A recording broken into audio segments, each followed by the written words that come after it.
हिकायत number 53। एक पैगाम तोते के नाम।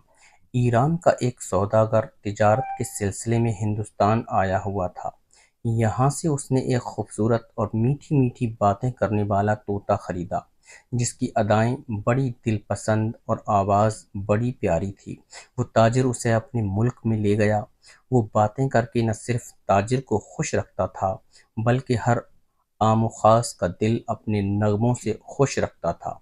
एक दफ़ा वही सौदागर तिजारत की गरज से दोबारा हिंदुस्तान जाने लगा और रवानगी से कबल अपने अहल खाना और ग़ुलामों से पूछा कि वो उनके लिए हिंदुस्तान से क्या क्या लाए। हर एक ने अपनी अपनी पसंद बताई। तोते से कहा, तुम भी बताओ, तुम्हारी क्या फरमाइश है। तोते ने कहा, मेरी सिर्फ ये दरख्वास्त है कि दौरान सफ़र जब तुम फलां दरिया के पार हो जाओगे, तुम्हें वहाँ एक पुरफ़ज़ा जज़ीरा नज़र आएगा।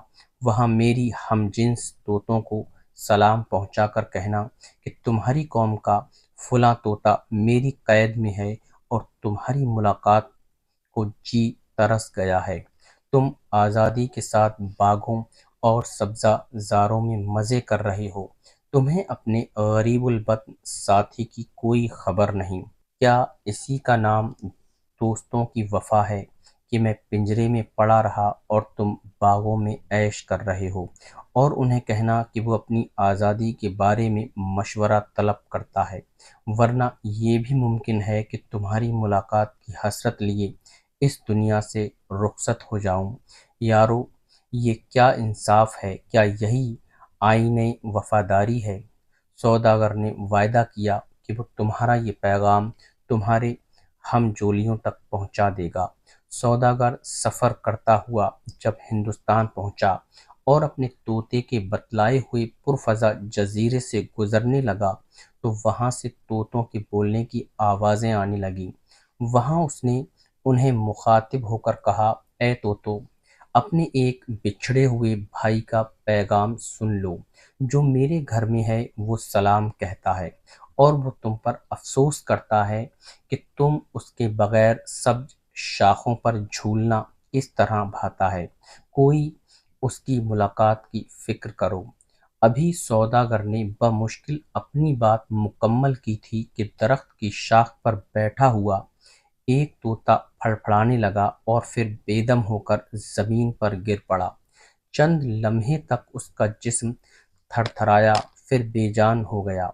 सौदागर सोचने लगा, बाज़ अवकात ऐसी गुफ्तगू से खामोशी बेहतर होती है जो फसाद और इज़्तिराब पैदा करे। सौदागर इस पैगाम रसानी पर बड़ा शर्मिंदा हुआ कि जिसने नाहक अपनी ज़बान से एक जान गंवाई। तलवार का ज़ख्म भर जाता है मगर ज़बान का ज़ख्म नहीं भरता। ये मरने वाला शायद इस तोते का कोई अजीज़ है। मेरी इस बेमौका खबर से उसे इतना रंज हुआ कि बर्दाश्त न कर सका और मर गया।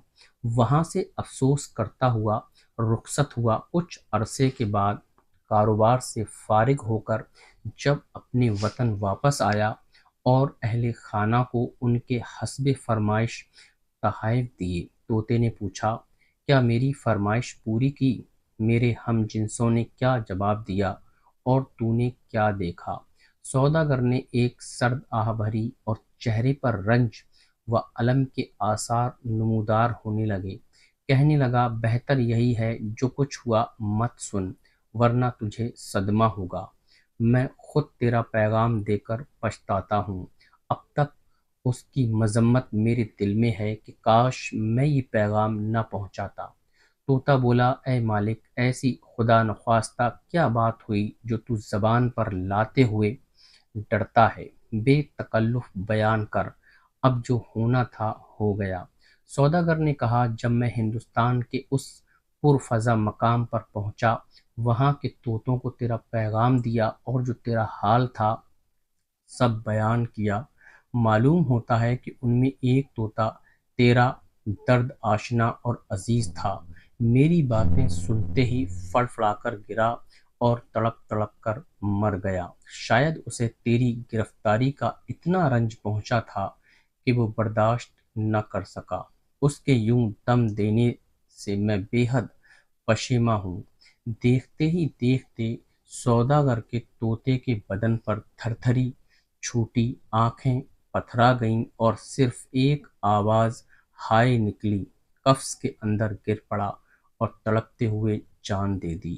سوداگر نے اپنی آنکھوں کے سامنے پیارے طوطے کو مرتے ہوئے دیکھا تو غم و اندوہ سے نڈھال ہو گیا۔ ٹوپی سر سے اتار پھینکی، سینے پر بار بار ہاتھ مار کر روتا اور یہ کہتا کہ اے خوش بیاں طوطے، تجھے کیا ہو گیا؟ یہ تو نے کیا کیا؟ اگر مجھے خبر ہوتی تو یوں داغِ جدائی دے گا تو یہ منحوس قصہ نہ سناتا۔ غرض دیر تک طوطے کے مرنے کے غم میں اسی طرح روتا رہا۔ جب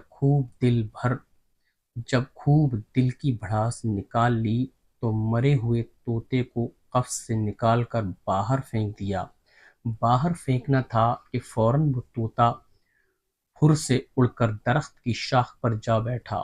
اس مرے ہوئے طوطے نے آزاد فضا میں ایسی اڑان کی جیسے مشرق سے آفتاب ابھرتا ہے۔ سوداگر گزرا ہوا معاملہ بھول گیا، طوطے کی اس حرکت پر حیران و ششدر رہ گیا اور کہنے لگا، اے چالاک پرندے، یہ کیا ماجرا ہے؟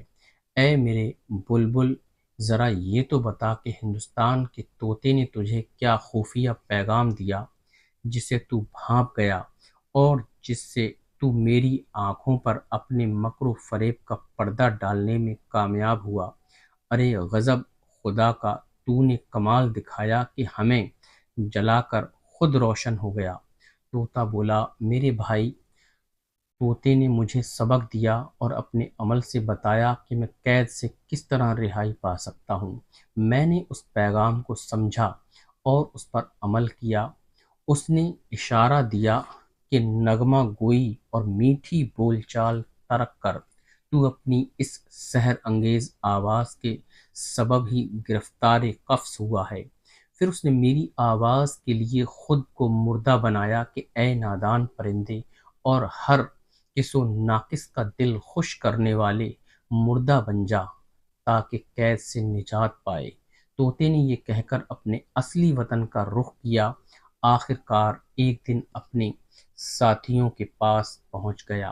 درس حیات، جس کو عالم آشکار حسن عطا ہوا ہے، وہ 100 بلاؤں کا ہدف بنتا ہے۔ بہار کے موسم میں بھی پتھر پتھر ہی رہتا ہے، سرسبز و شاداب نہیں ہوتا۔ پس تو بھی اپنے آپ کو مٹا دے اور خاک ہو جا۔